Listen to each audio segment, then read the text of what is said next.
Hello guys, కొమ్మలు అయితే పని చేస్తుంటారు. డోరిటస్ లేసి మసాలా అయితే చేసాము. వాడికి తెలియదు, వాడిని అయితే పిల్లద్దాము. నార్మల్ లేసి చేద్దాం. కొమల్, నీకోసం లేస్ పొడి చేశారా? పార ఇష్టమా? తినరా తినరా తిను ఫాస్ట్. వాడి రియాక్షన్ అయితే చూద్దామా?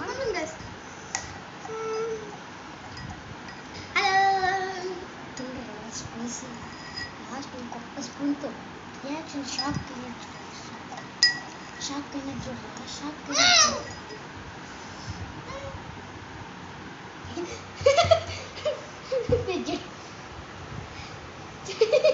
ప్రాంక్